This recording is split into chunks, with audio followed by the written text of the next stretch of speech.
ఈరోజు తెలుసుకపోయేది ఒక నూతన బిజినెస్ మ్యాన్ వ్యక్తి, అందరికీ పరిచయం ఉన్న వ్యక్తి. అదే biggest Kingfisher owner, Air India owner Vijay Mallya. Vijay Mallya 1955 కోల్కతాలోని వెస్ట్ బెంగాల్లోని జన్మించారు. అతని తండ్రి విఠల్ మాల్యాకు అతడు స్థాపించిన కంపెనీలకు అదేవిధంగా కొన్ని రోజుల పాటు పనిచేసి బెంగళూరుకి షిఫ్ట్ అవ్వడం జరిగింది. విజయ్ మాల్యా బెంగళూరు నుంచి 2 సార్ల రాజ్యసభ సభ్యుడిగా కూడా పనిచేశాడు. విజయ్ మాల్యా 2018-2013 ఆ మధ్య కాలంలోనే కింగ్ ఫిషర్ అదేవిధంగా ఎయిర్ ఇండియా సంస్థలను స్థాపించాడు. కింగ్ ఫిషర్ని స్థాపించి ఎవరు చేయలేని మార్కెటింగ్ భారతదేశంలో భారీ ఎత్తున మాల్యా మార్కెటింగ్ అనేది చేశాడు. కింగ్ ఫిషర్ కోసం లోగో కోసం వెతుకుతుంటే అతడు మంచి క్యాప్చర్ చేసిన వెస్టిండీస్ ప్లేయర్, క్రికెట్ టీం. ఎందుకంటే కింగ్ ఫిషర్ ఎలాంటి బ్రాండ్ కావాలో అదేవిధంగా దానికి సూటబుల్ అయ్యే విధంగా లోగోను క్రియేట్ చేయాలన్నది విజయ్ మాల్యా కోరిక. ఆ కోరిక ప్రకారం విజయ్ మాల్యా వెస్టిండీస్ క్రికెట్ టీంని ఎంచుకున్నాడు.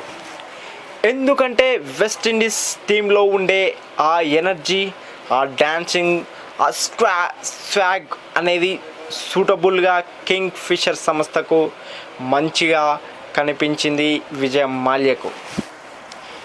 ఇదే అతని మంచి బ్రాండ్ లోగోను క్రియేట్ చేసి భారతదేశంలో ఎవరు క్రియేట్ చేయలేనంత బ్రాండ్ అన్నది మార్కెటింగ్ అనేది విజయ్ మాల్యా చేసి ఒక కింగ్ ఫిషర్ సంస్థని అదేవిధంగా ఎయిర్ ఇండియా సంస్థలని నెంబర్ 1 భారతదేశంలో ప్రవేశపెట్టాడు. ఇప్పటికీ కింగ్ ఫిషర్ అంటే ఎంతోమంది ఫ్యాన్స్ కూడా ఉన్నారు. అదేవిధంగా ఆర్సీబీ రాయల్ ఛాలెంజ్ బెంగళూరు అనే క్రికెట్ టీంను కూడా కొనేశాడు. క్రికెట్కు ఎంతో అభిమానించే వ్యక్తి విజయ్ మాల్యాలో ఒకడు అని చెప్పొచ్చు. ఇతను ఎంతో బిజినెస్ వ్యాపారవేత్త ఉన్నప్పటికీ భక్తి కూడా అదే విధంగా ఉంది. ఇతనికి తిరుమల తిరుపతి సుబ్రహ్మణ్యం స్వామి అంటే ఎంతో ఇష్టం. అతని 57వ పుట్టినరోజు సందర్భంగా తిరుమల తిరుపతికి బంగారం పూతరేకు అనేది ఇవ్వడం జరిగింది. సుబ్రహ్మణ్య స్వామి కూడా బంగారపు ఇవ్వడం జరిగింది. ఇలాంటివి గుళ్ళు గోపురాలకు కూడా ఎన్నో గోపురాలను అదేవిధంగా గజ స్తంభాలను కూడా విజయ్ మాల్యా ఇచ్చాడు.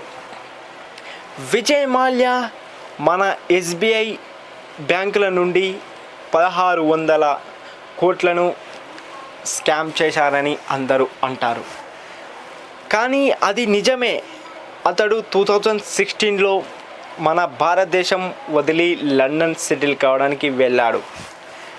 వెళ్ళే ముందు అప్పుడున్న ఫైనాన్స్ మినిస్టర్ అయిన ప్రణబ్ ముఖర్జీ కావచ్చు, అరుణ్ జైట్లీ కావచ్చు, వాళ్ళకు చెప్పి మరీ వెళ్ళాడు. 1600 కోట్లను తిరిగి ఇస్తానని కూడా చెప్పి మరీ వెళ్ళాడు.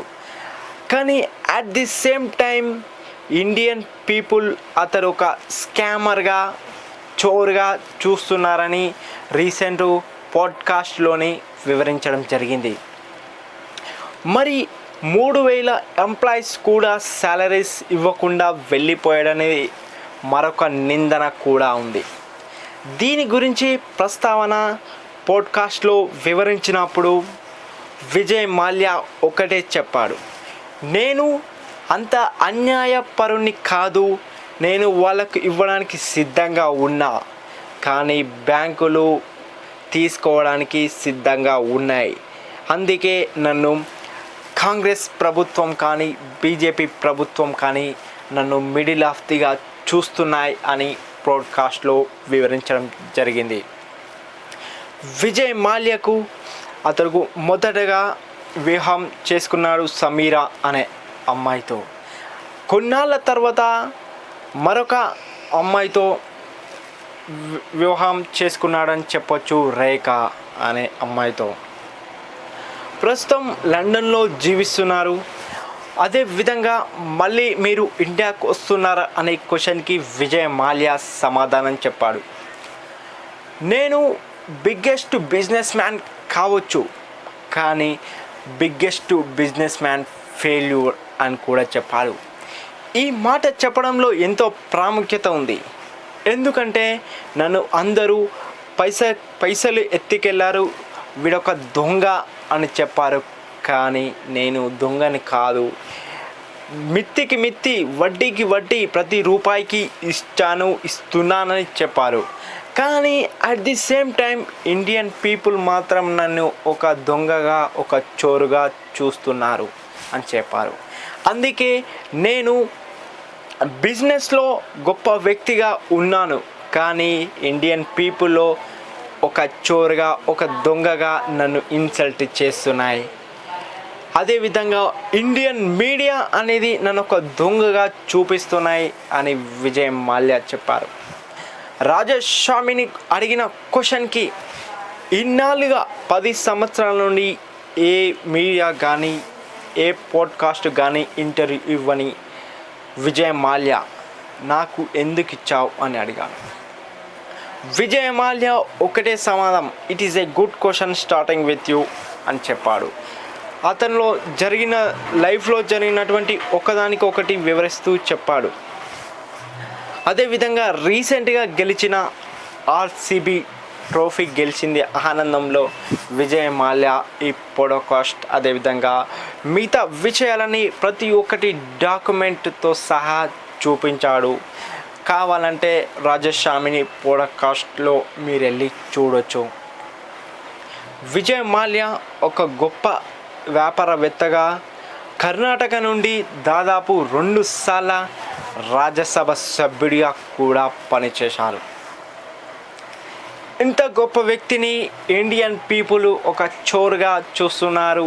ఎందుకంటే అతడు తీసుకెళ్ళిన 1600 కోట్లని మళ్ళీ భారతదేశానికి ఇవ్వలేదని మీడియా కావచ్చు, ఇండియన్ పీపుల్ కావచ్చు నన్ను ఒక దొంగగా, ఒక చోరుగా చూస్తున్నాయని మరీ వివరించి చెప్పారు. కానీ నేను అంత పాపాత్ముని, అంత నాయకత్వపు నాయకుడిని కాదని, నేను ఎవరి పైసలు వాళ్లకు మిత్తితో సహా చెల్లిస్తా అని చెప్పాడు. మరి ముఖ్యంగా చెప్పాలంటే మరి మీరు ఇండియాకు రిటర్న్ బ్యాక్ వస్తారా అని క్వశ్చన్ అడిగినప్పుడు వస్తా, కానీ నన్ను ఒక దొంగగా చూడొద్దు అని చెప్పాడు. ఒక దొంగగా చూసినట్లయితే నేను ఇండియాకి రానని చెప్పాడు. ముఖ్యంగా చెప్పాలంటే బిజినెస్ చేయడం యుఎస్లో ఈజీయా, ఇండియాలో ఈజీయా, మరి దీనికి నిదర్శనం ఏంటిది, వాట్ ఈస్ సే అని క్వశ్చన్ అన్నప్పుడు విజయ్ మాల్యా బిగ్గెస్ట్ ఆన్సర్ చెప్పాడు. అదేంటంటే యుఎస్ ఇండియన్ గవర్నమెంట్ అని చెప్పాడు. ఎందుకంటే ఇండియాలో బిజినెస్ చేయాలంటే వివిధ రకాల పాలిటిక్స్, అదేవిధంగా మిగతా డాక్యుమెంట్స్ వెరిఫికేషన్ లాంటివి చాలా రిస్కీ ఉంటుంది. యుఎస్ లండన్లో అయితే బిజినెస్ ఇండివిజువల్గా చేయొచ్చని బిగ్గెస్ట్ ఆన్సర్ విజయ్ మాల్యా చెప్పడం జరిగింది. మరి మీరేమనుకుంటున్నారు? విజయ్ మాల్యా చేసినది కరెక్టా తప్ప? కామెంట్లలో తెలియజేయండి. ఈ వీడియో మరి మీకు నచ్చినట్లయితే సబ్స్క్రైబ్ చేసుకోండి మిస్టర్ హరీష్ యాదవ్ యూట్యూబ్ ఛానల్ని.